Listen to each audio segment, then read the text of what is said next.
Bonjour ou bonsoir à tous. Nous allons parler aujourd'hui d'un homme qui occupe une place tout à fait particulière dans l'histoire des idées en France. D'abord parce qu'il a tenu une multitude de rôles. Il a été en effet journaliste, écrivain, polémiste, poète, chef d'une école de pensée, théoricien politique, dirigeant d'un mouvement politique, et il s'agit bien entendu de Charles Maurras. Alors il y a une actualité Maurras, je dirais même qu'il y a une triple actualité. La première, c'est qu'on célèbre, on commémore cette année le 150e anniversaire de sa naissance. Maurras est né en avril 1868 à Martigues, en Provence, dans sa chère Provence. Ensuite, sur le versant polémique, il y a eu la polémique, le débat autour de la mention de l'existence d'une notice Maurras dans le livre des commémorations nationales qui a déclenché un débat véritablement surréaliste. Et nous avons ici le rédacteur de cette notice, mais ce n'est pas là-dessus qu'on va essentiellement parler. Et la troisième raison, c'est qu'il y a quand même une abondance de livres qui sont sortis récemment de Maurras ou sur Maurras. J'en ai retenu deux, il y en a d'autres. Il y a d'une part l'anthologie, on verra certainement cela à l'écran, l'anthologie des écrits de Maurras dans la grande collection bouquins chez Robert Laffont, qui fait près de 1200 pages, qui est superbement établi et annoté par Martin Motte, avec une préface de Jean-Christophe Buisson, et qui contient notamment L'avenir de l'intelligence et bien d'autres textes de Maurras. Et puis, il y a la réédition, enrichie d'une préface de Michel de Gégère, du livre de Jacques Pogam, L'âge d'or du maurassisme, cet âge d'or pour l'auteur désignant les tout débuts de l'Action française, les écrits du jeune Maurras, autour de 1899, date de création de l'Action française, jusqu'en 1908, âge d'or que certains auteurs d'ailleurs étendent jusqu'en 1918. Alors, pour en parler, je reçois sur ce plateau 4 personnes qui ne sont pas tous maurassiens. D'ailleurs, je crois que le moins maurassien du plateau, c'est encore moi. Mais en tout cas, d'autres qui ont fréquenté, au moins intellectuellement, sinon politiquement, la mouvance maurassienne. Et tout d'abord, Olivier Dard et Frédéric Rouvillois, que je nomme en même temps, puisque non seulement ils sont tous deux universitaires. Olivier Dard est professeur d'histoire contemporaine à Paris-Sorbonne, à l'université de Paris-Sorbonne, et Frédéric Rouvillois, qui est juriste et professeur de droit constitutionnel à l'université de Paris-Descartes. Je les cite ensemble parce qu'ils ont été l'un et l'autre, avec un troisième mousquetaire, Christophe Boutin, les maîtres d'œuvre d'un excellent dictionnaire du conservatisme qui est paru l'an dernier aux éditions du Cerf. J'ajoute que Olivier Dard est l'auteur de très nombreux livres, qu'il est notamment spécialiste des années 30, qu'il a publié un livre sur Maurras qui, je crois, est sorti chez Armand Collin en 2013 et qui s'appelle Charles Maurras, tout simplement, et qu'il a aussi écrit et organisé surtout des colloques internationaux consacrés à l'œuvre, à la pensée, à la vie et à l'influence de Maurras. Frédéric Rouvillois a par ailleurs une œuvre très abondante à son actif. Il écrit dans différents journaux et notamment il est éditorialiste, je crois, au nouveau mensuel L'Incorrect.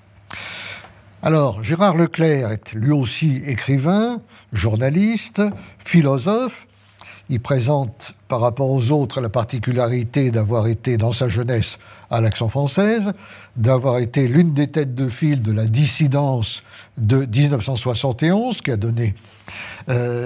qui a vu l'émergence de la nouvelle Action française, la NAF, n'est-ce pas, devenue ensuite la nouvelle Action royaliste. C'est ceux que la presse avait surnommés les mahorassiens, ce qui était très excessif, car je peux certifier qu'ils n'ont jamais été maoïstes. socialiste, mais qui, au lendemain de mai 68, au contact d'un certain nombre de personnalités, je pense ici surtout à Maurice Clavel, a développé, disons, une approche un peu dépoussiérante de Maurras, qui s'est constatée dans le livre que vous avez publié en 1974 et qui s'appelait « Un autre Maurras ». Il s'agissait un peu de faire retour, là aussi, sinon au jeune Maurras, du moins à cet âge d'or que Jacques Pogam décrit comme la grande période de création doctrinale de l'Action française. Enfin, Aristide Lecate, juriste lui aussi, docteur en droit public, universitaire, auteur d'un certain nombre de livres. Il a publié récemment aux éditions Pardès un livre sur Carl Schmitt et qui a été jusqu'au dernier numéro dans les rédacteurs nouveaux de l'Action française 2000, qui était l'organe de l'Action française et qui a disparu provisoirement peut-être, en tout cas tout récemment. Vous écriviez encore d'abondance d'ailleurs dans les autres numéros, et puis vous avez d'autres collaborations également, Boulevard Voltaire, etc. Alors,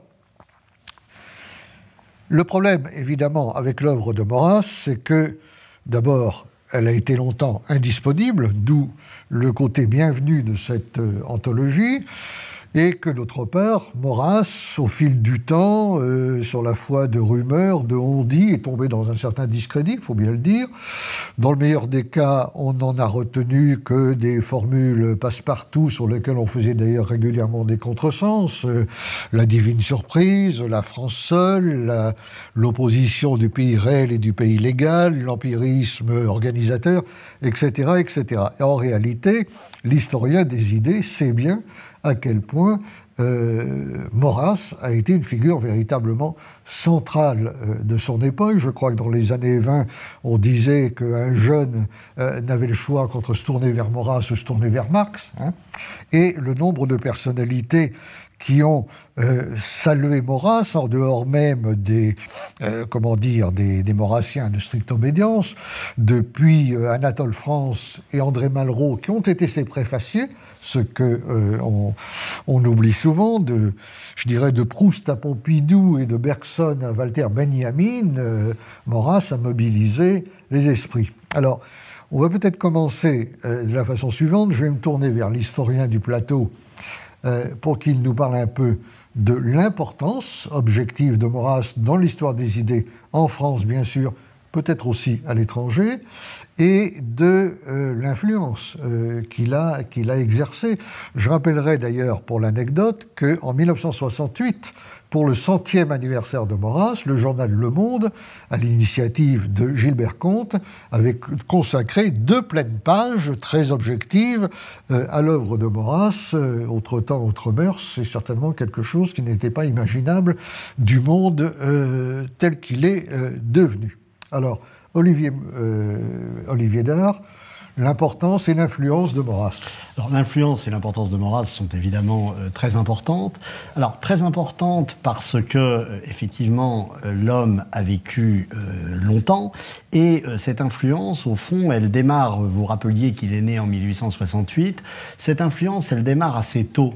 C'est-à-dire que Maurras s'est construit par l'écriture, en particulier par l'écriture journalistique, et on peut considérer que les premiers textes importants qu'il publie se situent au mi-temps des années 1890, et progressivement, Maurras va devenir, avec la naissance de l'Action française, vous en avez rappelé la date, 1899, il n'en est pas directement à l'origine, mais il va la convertir, cette jeune Action française, à la monarchie, il devient un véritable chef d'école.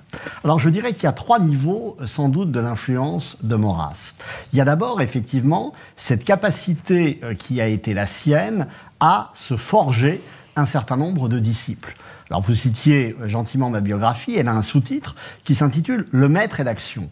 Maurras, comme d'autres, comme Anatole France avant lui, comme Barrès, a été un maître pour toute une série de disciples, et les disciples de Maurras, on les retrouve sur plusieurs générations, et je dirais jusqu'à la fin, puisque le dernier livre de Maurras s'adresse à un jeune Français à qui il explique, au fond, pourquoi il faut choisir le nationalisme intégral, ce nationalisme intégral qu'il avait théorisé au tournant du XXe siècle. Première étape, donc Maurras et les siens. Mais deuxième chose fondamentale, c'est la capacité qui a été celle de Maurras à polariser le débat public.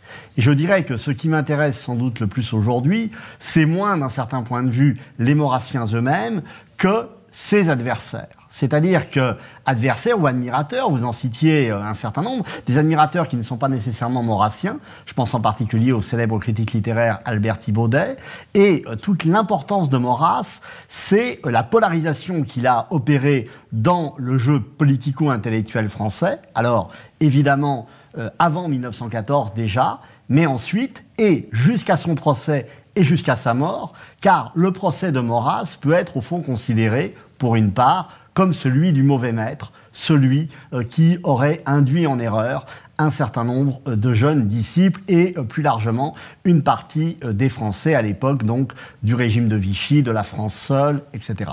Et puis troisième niveau, vous l'indiquiez, c'est l'influence à l'étranger.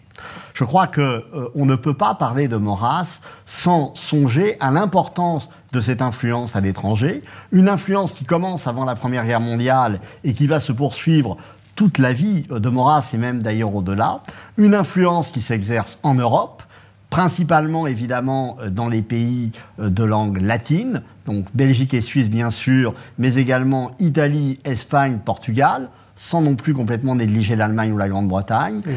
Et l'Amérique latine, j'y arrivais bien entendu, avec des effets de décalage sur lesquels nous pourrons revenir, mais une influence importante de Maurras en Argentine, au Brésil et également, ne l'oublions pas, dans ce qui s'appelait à l'époque le Canada français. Aujourd'hui, on l'assimile au Québec, mais ce n'est pas tout à fait la même chose. Mais Maurras, il y a eu des disciples. Une petite remarque d'ailleurs paradoxale à ce sujet. Il se trouve que j'ai publié il y a quelques années une bibliographie Maurras qui était assez substantielle, plusieurs centaines de pages. Et j'ai constaté en l'établissant que Maurras, dont je connaissais l'influence à l'étranger, a été extrêmement peu traduit. Il reste très peu traduit. Très curieusement, alors de ci, de là, en Italie, en Roumanie, en Espagne, on trouve quelques l'enquête sur la monarchie, mes idées politiques, mais ça n'a pas été bien loin. Et Maurras, qui était, faut bien le dire, pas très très intéressé par ce qui se passait à l'étranger en général et dans les pays qu'il n'aimait pas en particulier, s'en est peut-être jamais soucié outre mesure, mais il a été peu traduit. Alors il a été peu traduit, mais rappelons tout de même que s'il est peu traduit, il n'est pas le seul à ce moment-là à être peu traduit. Je pense en particulier au début du XXe siècle et au lendemain même de la Première Guerre mondiale, dans la mesure où les élites, et Maurras s'adresse aux élites, les élites lisent le français à l'époque, y compris en Amérique du Sud. Ensuite, les choses vont changer. Mais vous parliez effectivement de l'enquête sur la monarchie. Il faut comprendre, par exemple, que dans un cas comme le cas espagnol, l'enquête sur la monarchie, elle est traduite au tout début des années 30 par la revue Acción Española, par Eugenio Vegas. On ne va pas rentrer dans les détails, mais pourquoi est-ce qu'à ce moment-là, Maurras est traduit ? Parce que les monarchistes espagnols, à l'heure de la République espagnole, veulent utiliser Maurras, mais faire connaître Maurras à un public, à ce moment-là, plus large. Donc il y a effectivement à prendre en compte l'importance de la langue française et les attentes de ceux qui sont à l'étranger, les lecteurs, pour ne pas dire les disciples pour certains de Maurras. Alors, comme en une heure, il est difficile de faire le tour du sujet, on va peu parler de l'Action française proprement dite. Nous l'avons dit l'un et l'autre, elle est créée en 1899, elle publie une petite revue qui va rester célèbre sous la dénomination de la Petite Revue Grise. Et puis en 1908, c'est le quotidien L'Action française qui va exercer une influence considérable, à laquelle Maurras, avec son éditorial quotidien, va accorder une extrême importance.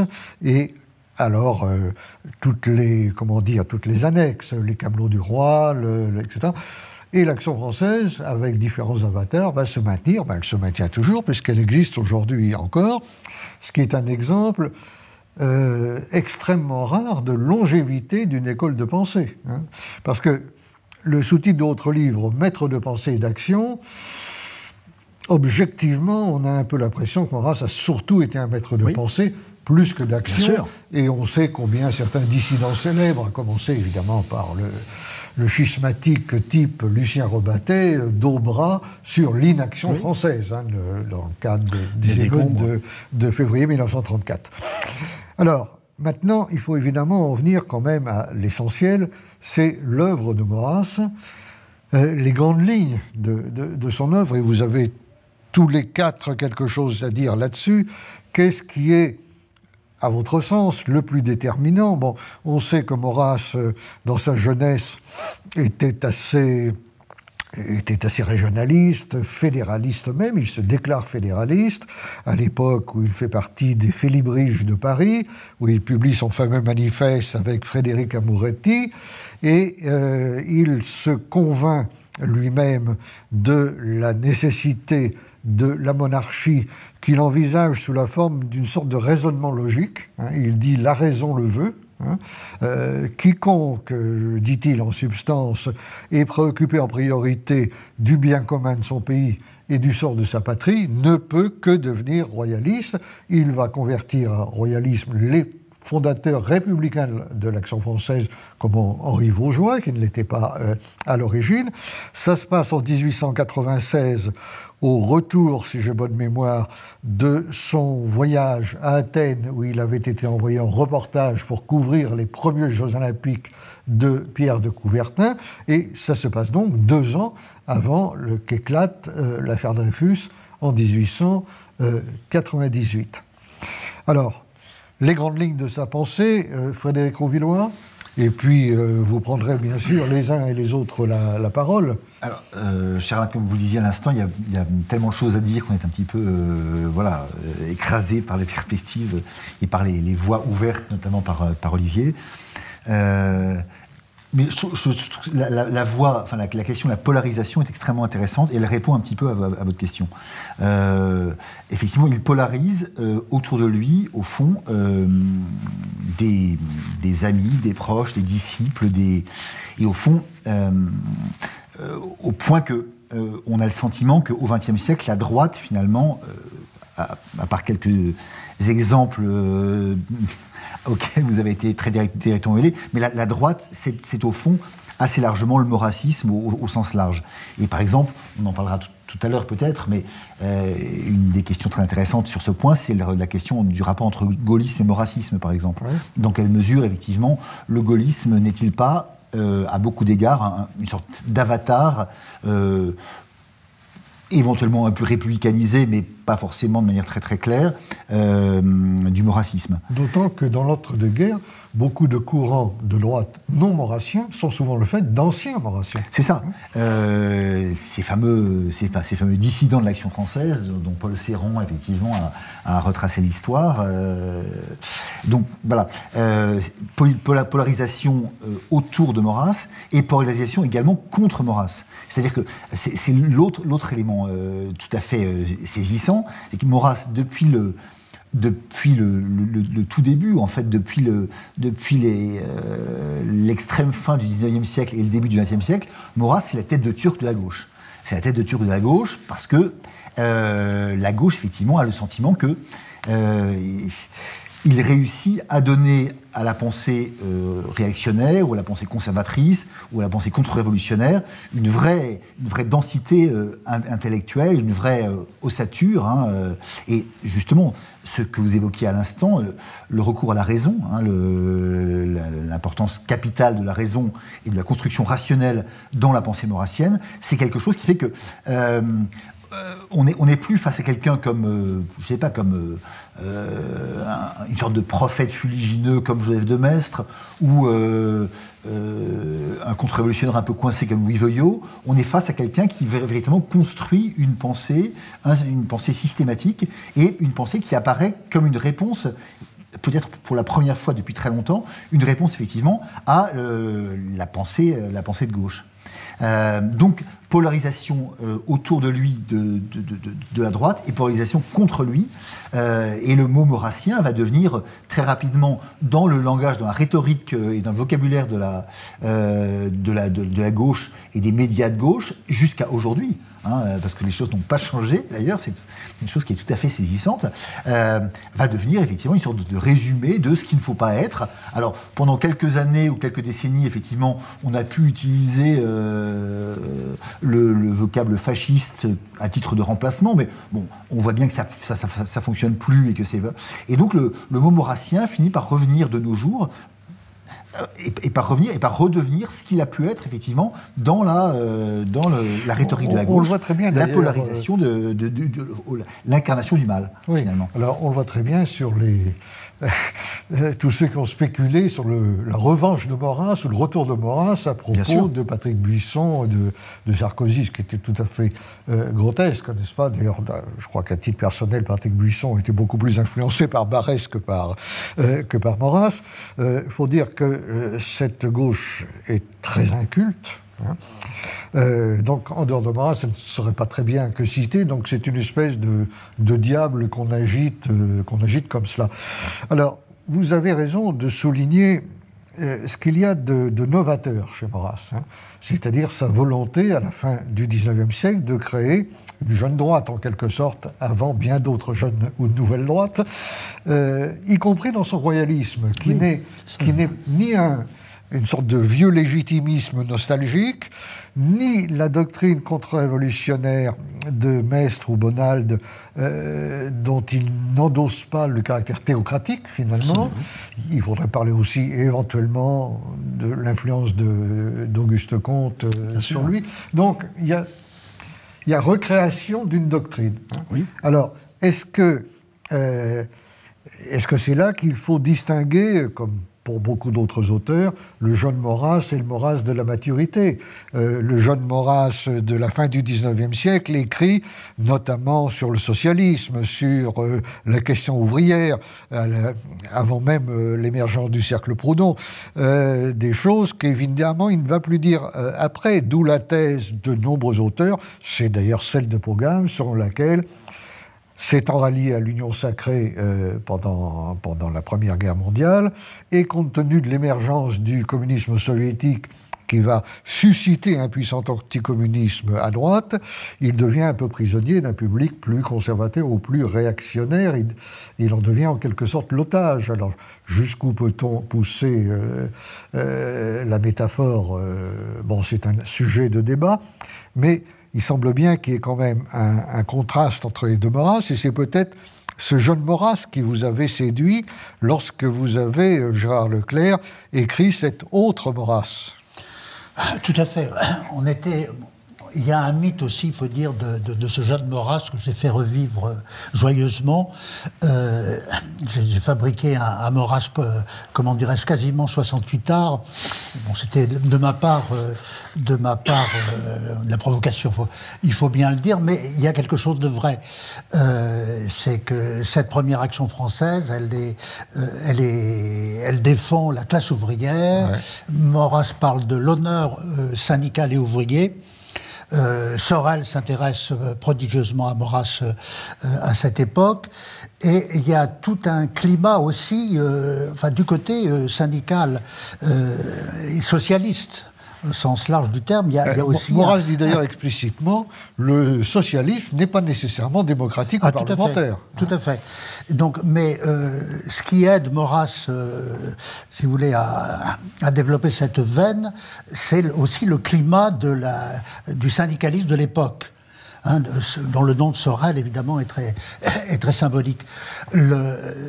C'est une des raisons qui vont faire que le second Maurras sera plus, comment dirais-je, faut pas le prendre en mauvaise part, disons plus conservateur, c'est à cause aussi des transformations de ce monde, de ce syndicalisme révolutionnaire qui va disparaître à cause de la montée en force du Parti communiste, de la CGT, etc., et donc d'un marxisme rigide qui va se substituer à cette pensée, et donc le climat même donc du syndical ouvrier de l'après-guerre ne ressemble, enfin du lendemain de la Première Guerre mondiale ne ressemble pas à ce qui se passait avant. Il faut rappeler d'ailleurs au passage que l'un des points communs qui va permettre le rapprochement, disons, entre certains syndicalistes révolutionnaires et certains militants de l'Action française, c'est que les uns et les autres sont hostiles à la démocratie. Alors, c'est un point commun un peu équivoque, parce qu'ils n'y voient pas exactement la même chose. Maurras répète, la démocratie, c'est le désordre plus ou moins institué, son obsession, l'ordre, le désordre, la monarchie contre la démocratie ou la République dérive. Curieusement, Maurras ne fait pas une distinguo très, très, très profond entre l'un et l'autre. La démocratie, c'est la maladie, c'est le désordre, c'est le mal, c'est la mort. Bon. Tandis que les syndicalistes révolutionnaires, eux, ont une critique, je dirais, un peu plus actuelle, c'est-à-dire, pour eux, c'est les élections piège à con. C'est la démocratie, le suffrage universel, c'est une illusion qui va permettre de désarmer les ardeurs révolutionnaires des travailleurs, les dissuader de se lancer dans la grève générale, etc. Oui, je suis d'accord. Alors, il y a aussi une autre différence quand même entre Sorel et Maurras et qui se manifeste, je dirais, dialectiquement à l'époque, c'est que quand même Sorel, c'est les réflexions sur la violence. Et Sorel pense que un des ressorts de la vie sociale et de l'histoire, c'est cette violence entre classes. Et que là-dessus, Maurras n'est pas d'accord. Maurras dit quand même, bien sûr, il y a la guerre sociale, mais heureusement, il y a des armistices. Sinon, la vie ne serait pas possible. C'est la raison pour laquelle Sorel et Maurras feront des choix radicalement opposés au moment de la Première Guerre mondiale. Tout à fait. Car autant Maurras va se rallier à l'Union sacrée, autant Sorel ne voudra jamais en entendre parler. Détail significatif aussi, c'est qu'il y aura un opposant à l'Union sacrée, c'est Georges Bernanos. Georges Bernanos qui a fait partie du cercle Proudhon, et avec son ami Dombès, personnalité ecclésiastique de l'époque, très forte, ils vont dénoncer pour cette trahison que constitue ce ralliement à l'Union sacrée. C'est vrai d'une certaine façon que ce ralliement à l'Union sacrée aura quelques conséquences. Donc, par exemple, quand Léon Daudet se présente à la députation à Paris, etc., ça veut dire que l'Action française évolue même dans sa stratégie et dans sa tactique. Mais si vous me permettez, je voudrais quand même ajouter une ou deux choses à propos de la pensée de Maurras. Parce qu'avant même d'être un politique, pour moi, Maurras est un grand humaniste, non pas au sens actuel du terme, mais au sens, disons, de la Renaissance. C'est quand même un homme d'une prodigieuse culture. C'est peut-être un des rares grands écrivains qui est capable de citer de mémoire des chants entiers de la Divine Comédie de Dante.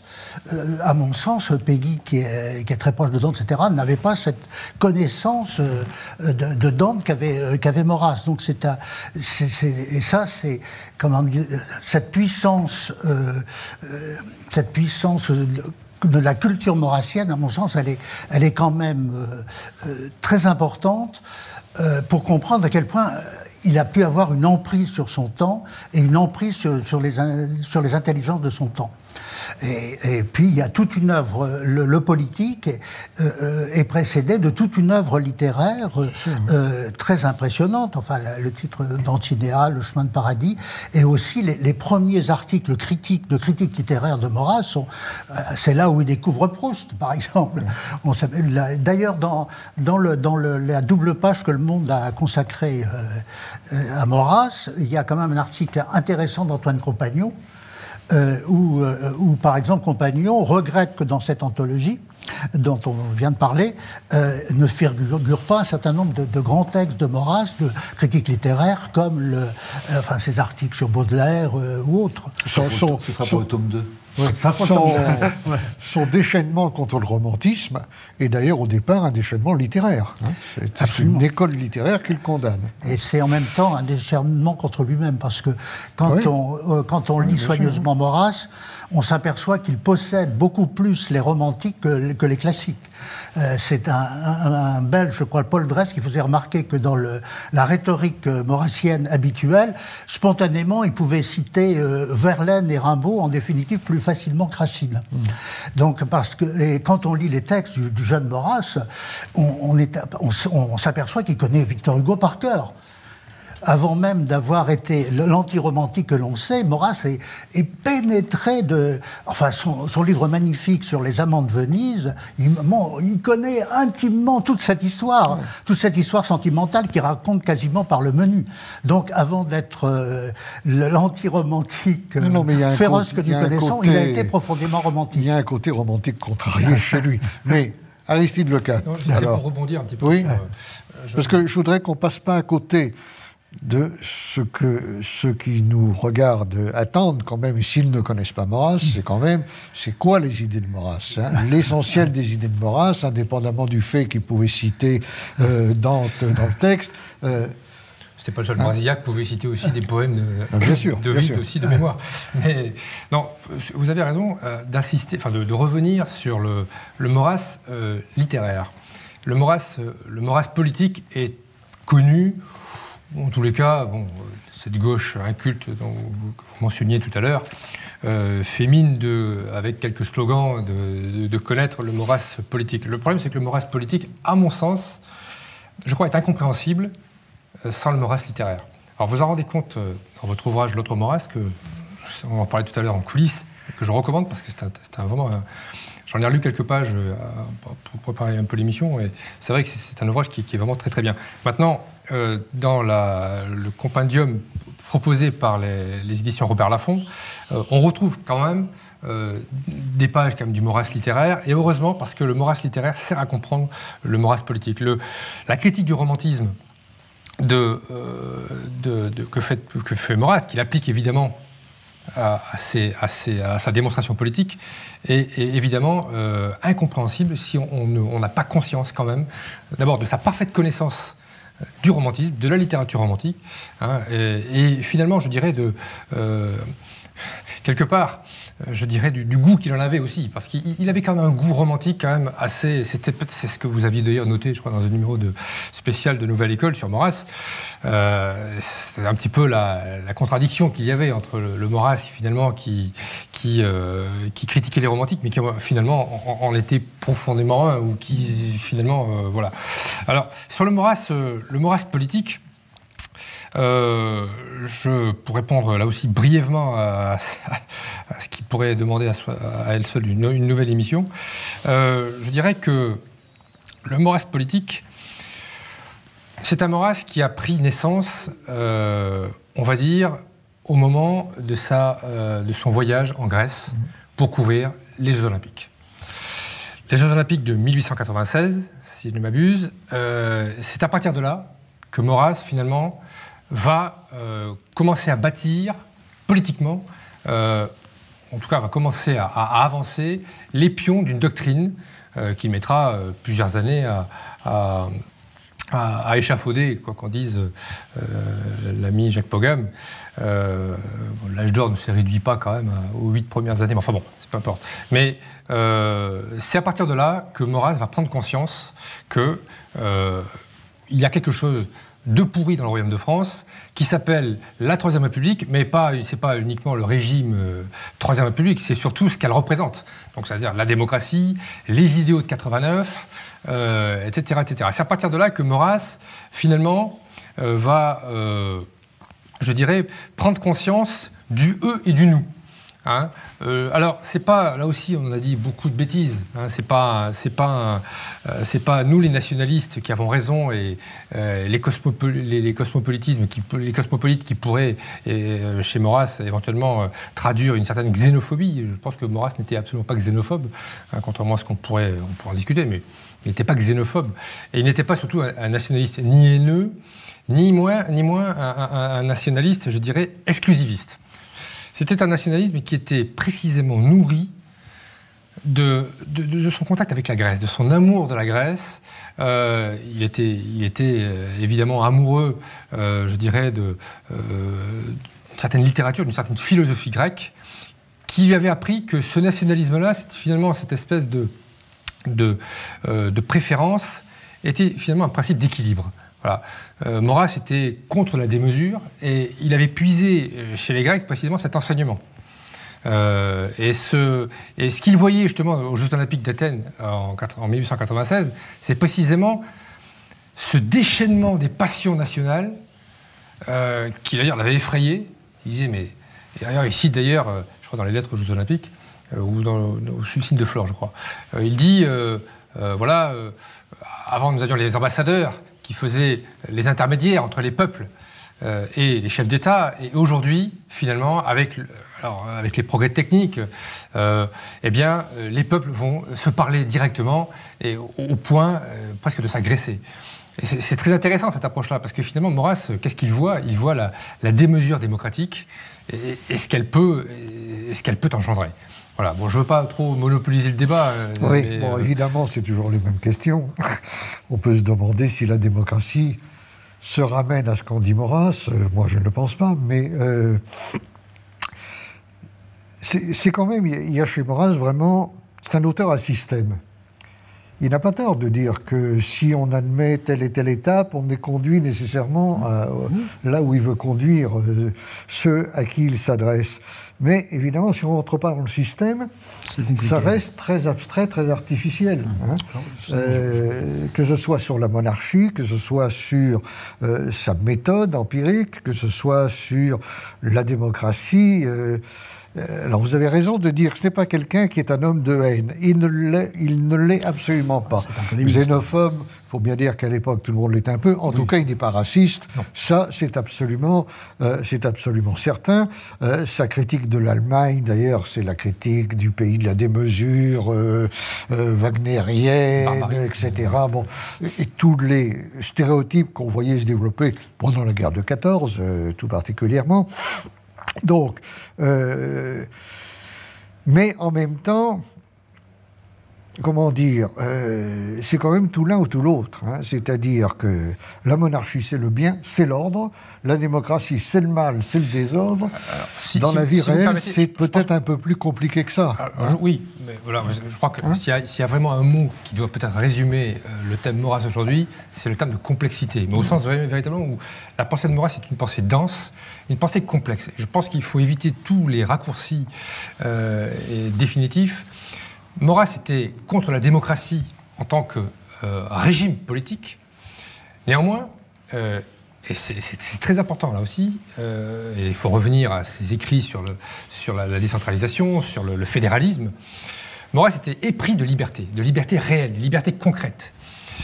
Et il considérait précisément que, la fameuse formule « l'autorité en haut, les libertés en bas », précisément que les libertés en bas étaient d'essence, de pure essence démocratique.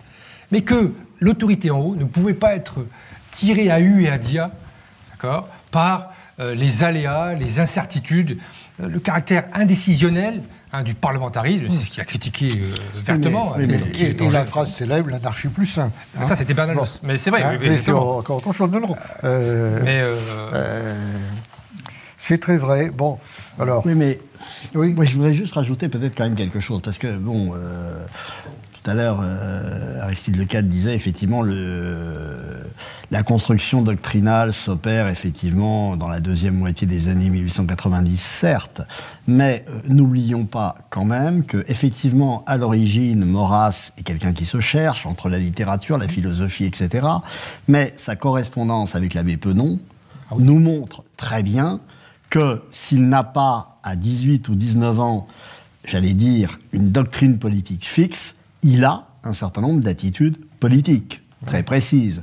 Il a une certaine sympathie pour le boulangisme, il vote Naquet, il est un grand lecteur de la France juive de Drummond, etc., etc. On est en présence de quelqu'un qui s'inscrit dans le nationalisme naissant. Et je dirais que à la fois toute la force de Maurras et tout ce qui en fait sans doute la singularité, par rapport justement à l'héritage monarchiste dont on parlait tout à l'heure, c'est que nous avons d'un côté quelqu'un qui va reprendre à son compte un certain nombre d'auteurs contre-révolutionnaires. C'est un monarchiste, mais c'est un héritier. Ce n'est nullement infidèle, c'est-à-dire c'est quelqu'un qui choisit et qui va ensuite accommoder ça à la sauce, j'allais dire, nationaliste et devenir effectivement l'incarnation de ce qu'il va appeler le nationalisme intégral.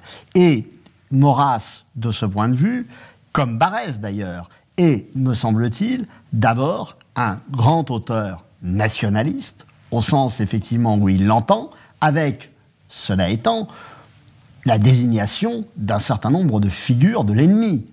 Maurras est un polémiste, oui, non, mais il faut quand même dire les choses. Hein. Maurras est un polémiste, Maurras est quelqu'un qui, vous le disiez, cherche à revenir, mais Maurras revient toujours aux origines, à chaque fois. Hein. Et il ne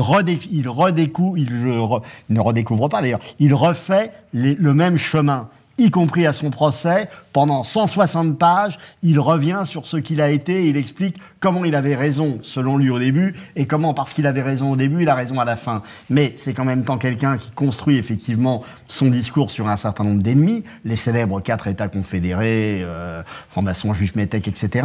Bon, et là, cette idée des 4 États confédérés, elle est, dans son esprit, assimilée à la République. Et je crois que dans le débat démocratie-république, ce que vise d'abord Maurras, c'est la République. C'est un anti-républicain, plus encore qu'un anti-démocrate, même si, dans son esprit, effectivement, la République, c'est effectivement cette démocratie libérale, c'est cette démocratie bourgeoise, mais de ce rejet, au fond, de la démocratie parlementaire, avec sans doute chez Maurras peut-être aussi un rapport en quelque sorte esthétique à ce que représente au fond ce système chez lui, il y a une constante qui effectivement est au départ une attitude, c'est un rejet qui va progressivement effectivement trouver ses marques et se constituer en doctrine et trouver effectivement un certain nombre de disciples tout en insistant sur un certain nombre de critiques du régime, ce qui fait, je finis juste, qu'un certain nombre de lecteurs de Maurras,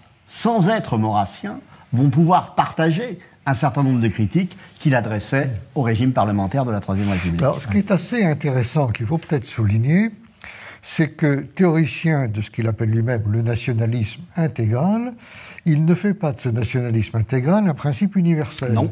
Alors qu'il y a beaucoup de propos chez Maurras qui manifestent un souci humaniste de l'humain, rien de ce qui est humain mais étranger, je suis romain, je suis humain, l'universalité, etc. En même temps, il ne dit pas que le nationalisme vaut pour toutes les nations, pour les peuples, et à la limite, il ne faudrait pas le pousser très loin pour qu'ils disent que tous les pays qui n'aiment pas la France, il vaudrait mieux qu'ils tournent le dos au nationalisme parce qu'à ce moment-là, ils seront victimes du mal démocratique. J'avoue, enfin, Aristide Lecate et Gérard Leclerc ont insisté très, très fortement et magnifique sur l'importance de la dimension culturelle chez Maurras, au fond. Hein, c'est ça. C'est ça qu'il veut préserver, c'est ça qu'il veut mettre en avant. Et cette dimension culturelle, elle est, à mon sens, omniprésente dans ce que moi je verrais plutôt comme le point de départ de Maurras, justement sur cette question des petites patries, des petites républiques, cette fameuse déclaration des faits libres fédéralistes, c'est le point de départ politique, dont on va parler, de 1892, qui me paraît presque plus fondamental que le ressort nationaliste. C'est-à-dire plus original en quelque sorte. Moi, en tout cas, c'est la lecture que j'en ai. J'ai l'impression que le point de départ, c'est ça, c'est cette espèce de volonté de préserver effectivement les petites patries, les petites républiques, la Provence, Martigues, etc. À partir de là, le nationalisme comme moyen justement d'assurer, de garantir sur le long terme cette préservation, et la monarchie, nationalisme intégral, donc comme moyen d'assurer à la nation sa force. Avec en arrière-plan une idée philosophique qu'il développe, à mon avis, très bien, c'est l'idée que les libertés, c'est le contraire de l'individualisme, alors que dans la philosophie libérale, ça se trouve du même côté. Ouais. Et ça, c'est, à mon avis, un des points forts de ça. Là, il y a un problème de philosophie politique fondamental chez Maurras, qui s'inscrit, à mon sens, contre les fondements même de la philosophie politique moderne depuis le XVIe et le XVIIe siècle. C'est que, pour simplifier vraiment les choses, Maurras, c'est l'anti-contrat social. C'est-à-dire qu'il ne pense pas du tout que c'est le contrat social qui est à l'origine du lien social. Les libertés se prennent, elles ne s'octroient pas. C'est-à-dire les libertés sont de droit naturel. Évidemment, il y a nécessité d'un État qui soit là pour créer la justice, arbitrer quand il y a des conflits, etc. Mais fondamentalement, Maurras est l'anti-étatiste par excellence. Et de ce point de vue-là, l'anti-totalitaire et sa différence fondamentale avec la philosophie politique contemporaine, à mon sens, je la situe là. Mais je voudrais revenir sur ce qu'a dit Olivier Dard, avec lequel je suis complètement d'accord, mais quand même, ce qui m'étonne quand même, cher Olivier, c'est que vous n'ayez pas mis en relation ce nationalisme avec l'obsession de la génération de Maurras, qui est l'Allemagne. J'allais y venir, la question de la revanche, parce que j'allais y venir, oui, on est parfaitement d'accord. Oui. C'est-à-dire qu'il faut bien comprendre, on est, je sais que l'heure tourne, mais on est effectivement dans les années 1880, 88, 89, on est en plein épisode boulangiste, c'est le moment où le jeune Barrès émerge, et effectivement, la grande affaire de ce nationalisme première version, quand Maurras, je dis qu'il est nationaliste au départ, je veux dire qu'il baigne effectivement dans cette atmosphère boulangiste, révision constituante, etc. Il s'intéresse en même temps, lui déjà, à la question du centenaire de la Révolution française, on est en 1889, il fait des recherches sur Martigues, et sa grande affaire, comme d'autres d'ailleurs, c'est effectivement la question de la revanche et la question du rapport à l'Allemagne. D'où un des premiers articles d'ailleurs qu'il a écrit, avant même la question régionaliste, c'est le célèbre Barbare et roman, où là on est entre littérature et politique. Un tout petit mot, je pense que dans cet ordre d'idées, il faut absolument associer deux êtres indissociables qui sont Maurras et Bainville. Oui. Bainville qui va quand même être le puissant auxiliaire de Maurras dans les analyses de politique étrangère et dans l'analyse de ce qu'est l'Allemagne, de ce qu'est le nationalisme bismarckien, etc. Donc Maurras et Bainville forment un attelage, là, à mon sens, fondamental, qui d'ailleurs va beaucoup impressionner quelqu'un comme Charles de Gaulle. Oui. Moi, j'ai bien connu l'ancien comte de Paris qui connaissait de Gaulle et qui me disait, en fait, pour moi, de Gaulle était le type même de l'officier maurassien. Il avait tous les réflexes d'un officier maurassien. Alors, d'accord sur ce couple Maurras-Bainville, sans oublier toutefois que Bainville, en matière économique, est assez nettement plus libéral que ne l'est la ligne centrale, disons, de l'action française. Sûr, et ça nous amène sur un problème qui, pour moi, est assez important. Pour faire une critique de Maurras, quand même. Deux critiques. La première, j'ai toujours été frappé, mais ça concerne surtout le second Maurras, de la relative indifférence que semble manifester Maurras vis-à-vis d'une foule de phénomènes qui jaillissent intellectuellement dans le domaine économique, dans le domaine sociologique. Et il y a une espèce de cécité de Maurras devant la pensée sociologique, toutes ces écoles qui s'empoignent. Est-ce qu'il a jamais vraiment lu Marx? Est-ce qu'il a lu Max Weber? Enfin, je ne sais pas. Bon, il y a une certaine indifférence à ça. Et je dois dire que, notamment en vue de cette émission, j'ai relu récemment une grande partie de mes idées politiques. Je trouve beaucoup de choses très justes, beaucoup de choses très, très bonnes, d'autres avec lesquelles je ne suis pas d'accord, mais ce n'est pas ça le problème.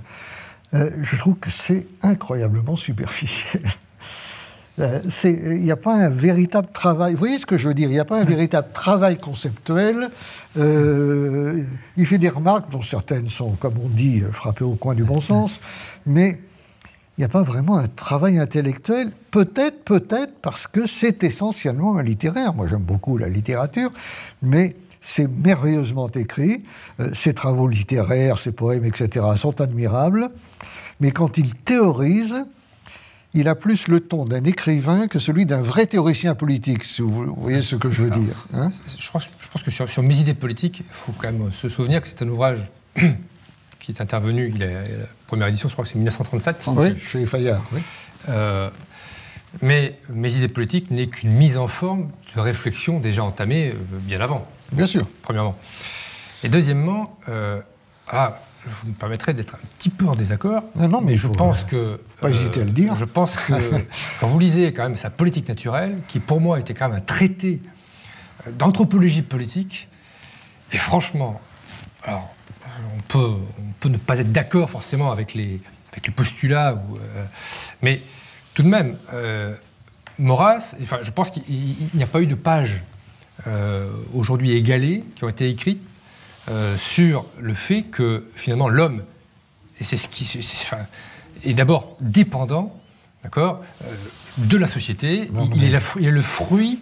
Il est à la fois, je dirais, tout le monde connaît l'histoire du petit poussin qui sort de sa coquille. Non, mais c'est pas que ça. Il n'y a pas que ça.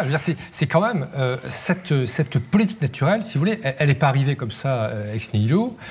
C'est quelque chose qu'il a écrit précisément parce qu'il avait ces références attiques en tête, entre autres, et que c'est ce que je disais tout à l'heure, c'est que Maurras c'est vraiment l'homme de l'anti-démesure.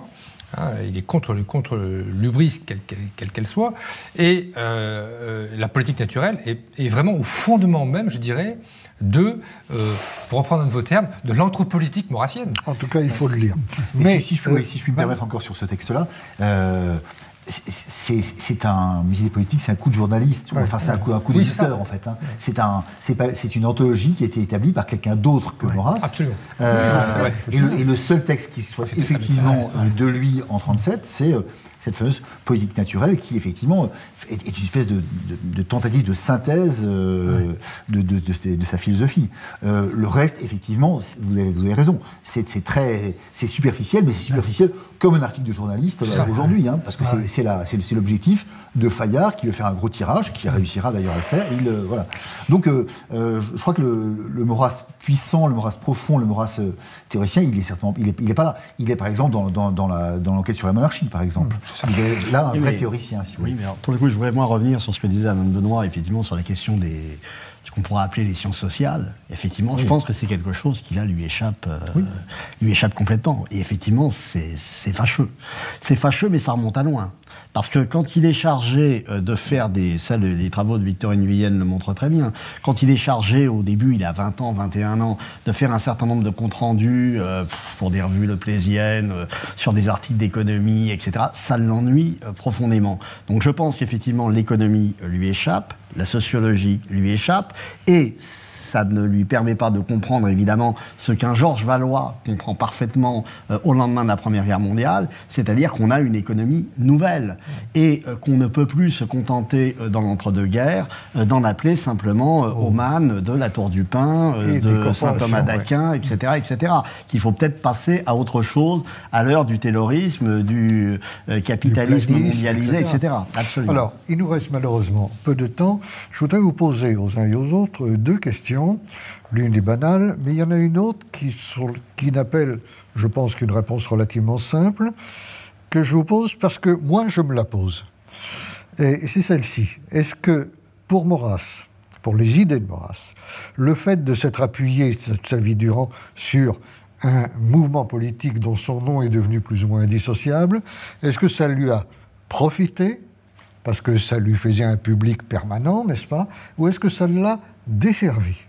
Est-ce qu'il n'aurait pas été apprécié de manière plus personnelle et peut-être avec un public au contraire plus vaste si adhérer aux idées de Maurras, ce n'était pas implicitement, quelque part, adhérer à à l'Action française.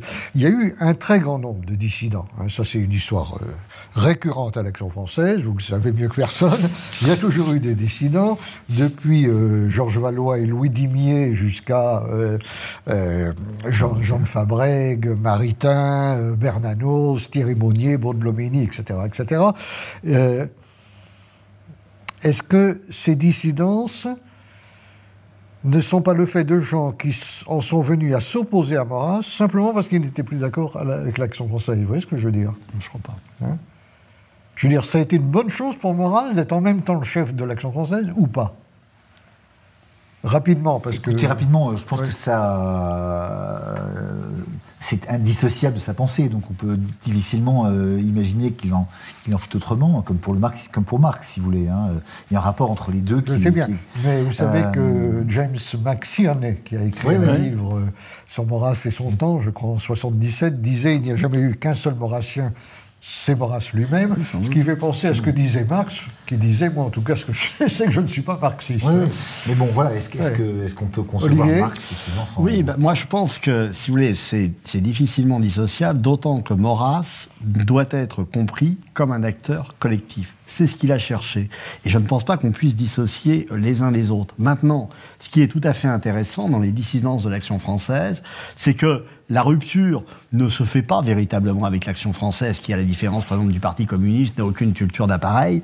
La dissidence se fait toujours avec le maître.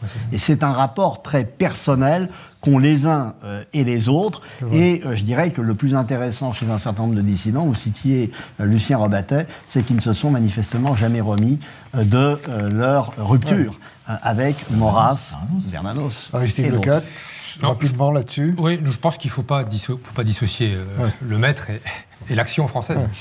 C'est pas possible.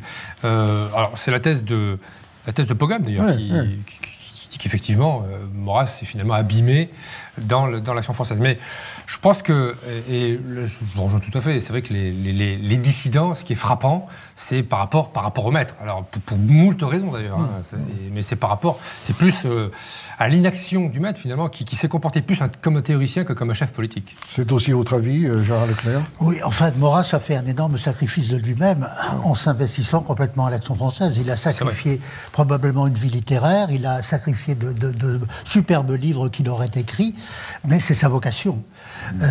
Maurras s'est complètement investi dans l'Action française, et en dépit de cela, je dirais que Maurras ne se réduit pas à l'Action française, parce que ça reste un grand écrivain, et ça reste, ce sera mon dernier mot, un écrivain particulièrement mystérieux. On croit tout connaître de Maurras, or, comme disait la comtesse de Noailles, personne ne porte un plus lourd secret que cet homme. Il est certain qu'il y a chez Maurras, moi personnellement c'est l'image que j'en ai, plus que le théoricien, l'écrivain, etc., il y a une personnalité, un personnage que je trouve infiniment attachant et, est-il besoin de le dire, respectable. Mais, je voudrais dire juste un petit mot, on n'a pas parlé de la surdité de Maurras, ce qui, dans notre affaire et dans son rapport au collectif, est quand même quelque chose de tout à fait intéressant. Son rapport à Dieu. Oui, mais en l'occurrence, dans la communication avec les autres... Il y a plein de facettes. Je voulais, dans les 2 ou 3 minutes qui nous restent, c'est évidemment trop court, il faut condenser au maximum. La question qu'on se pose inévitablement, bien sûr, qu'est-ce qui reste aujourd'hui, en dehors de l'intérêt intrinsèque des idées, de plus actuel, plus utilisable, si je peux employer ce terme horrible, dans la pensée de Maurras, et qu'est-ce qu'on peut laisser de côté, qu'est-ce qu'il faut peut-être laisser de côté, voire qu'est-ce qu'il faut oublier. Il y a aussi la vieille question, est-ce que Maurras n'aurait pas mieux fait de s'arrêter à publier après 1942, par exemple? Enfin bon, c'est autre chose. Je pense que... Oui. Non, comme ça, après, je ne parlerai plus, c'est promis. Alors non, ce qui est peut-être plus actuel, c'est peut-être quelques pages qu'il faut retenir de qui Létanger. Sur la politique étrangère, vous parliez tout à l'heure du général de Gaulle. C'est vrai que là-dessus, je pense que certains de nos dirigeants français seraient bien inspirés. Pompidou l'avait fait devant l'école libre des sciences politiques, je crois en 1972. Et je crois que c'est ce qui reste actuel. C'est sans doute la réponse que ferait notre ami Martin Motte. Gérard Leclerc? Moi, ce qu'il faudrait oublier, peut-être, c'est les passions mais on ne peut pas retirer Maurras et Passion. Si vous voulez, c'est quand même... Maurras a été dans des guerres civiles alors qu'il n'aimait pas la guerre civile. Et il est parti quand même de cette guerre civile qui était l'affaire Dreyfus. Et cela, à mon sens, a un peu marqué fâcheusement sa personne, sa pensée, etc.